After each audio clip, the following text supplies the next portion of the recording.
Hello everyone and welcome back to the inspiring art space. Today we will work together on a very familiar but also interesting topic, which is to draw a fresh, juicy, round, and vibrant orange.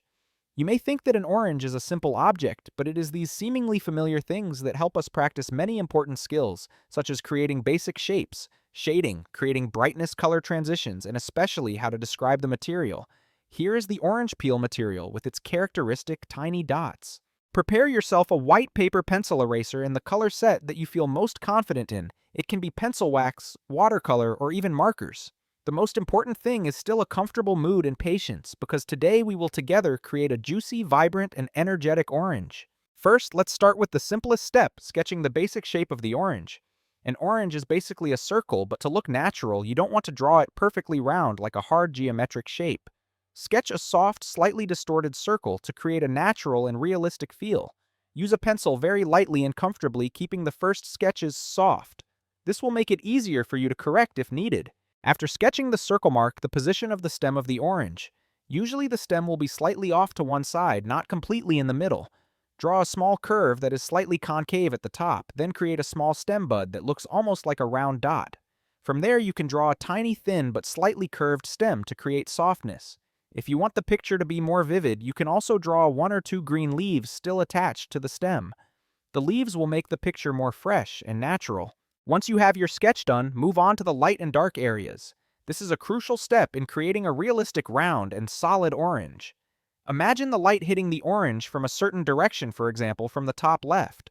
This means that the left side of the orange will be brighter, while the right side will be darker and cast a shadow on the ground. Use a light pencil to mark the light and dark areas, indicating them gently with very soft strokes. Once you have the light and dark areas, things will become clearer when we move on to the coloring. Start by applying a light layer of orange to the entire orange. This will be the base layer that will help solidify the main color of the object. Whether you are using pencil crayons or watercolors, try to apply evenly so that the color is smooth without any blotches or too dark in any one spot. After the light base layer, you will start adding layers of darker color to the dark areas that you have outlined with the pencil. Orange peels are usually darker orange in the shaded areas. Use a darker orange or add a little red or brown depending on the paint you use. Apply light and even strokes in a circular motion to create a rounded feel.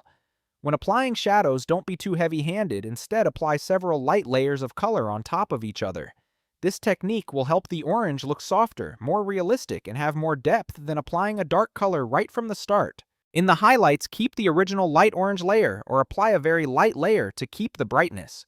You can add a little yellow to the highlights to create a light effect that makes the orange more vibrant. The yellow mixed with the orange will brighten the surface of the orange peel, creating a juicy, shiny, and attractive feeling. A very important feature of the orange is the rough skin surface with tiny dots. To show this detail, you can use the tip of a pencil or a crayon to lightly dot small points in the dark and neutral areas of the orange. You don't need to dot it too thickly, just enough to create a textured surface. For a more subtle effect, you can use a small eraser to dot a few spots in the highlights to create the effect of brighter bumps under the light. These small bright dots make the surface look realistic and very eye-catching. Next, we'll create the shadow. The shadow is located under the orange on the opposite side of the light source and is a flat oval.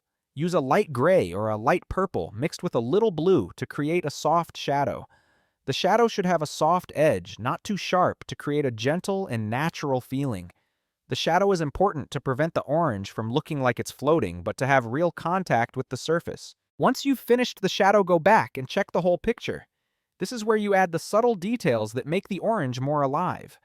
You can use a white gel pen or a sharp eraser to draw a light streak across the orange in the direction of the light. This highlight will make the orange look shiny, fresh, and juicy. You can also add more intensity to the shadows to help the sphere stand out. Each small adjustment will help make the orange look more realistic and appealing. If you have added leaves next to the stem color, the leaves in different shades of green, such as dark green on the veins and lighter green on the edges. You can create some light veins to make the leaf look more natural. A little bit of light yellow on the edges will make the leaf look old or yellow, and if you want the leaf to look fresher, you can add some turquoise. It all depends on the style you want to express. Once you feel satisfied with the colors and details, step back a bit and look at the picture as a whole. Look from the original simple circle you have created a round, plump orange with light shadow texture and vitality. You have just practiced many important skills in painting, from sketching, shaping color, mixing shading, to creating materials. And the best part is that you have created your own work of art. Keep the picture to look back at it later and compare it with your next drawings. You will see yourself improving every day. If you want to try more, you can draw a split orange, juicy orange segments, or a plate of oranges. These topics will help you practice more on transparent materials, reflected light, and the internal structure of fruits. Thank you for accompanying us throughout today's tutorial. Hopefully through this simple but technical orange drawing, you will feel the joy of art and continue to create more. See you in the next videos. I hope you always keep the inspiration, patience, and passion burning in every stroke of your drawing. Wish you a day as bright and brilliant as the orange color we just created.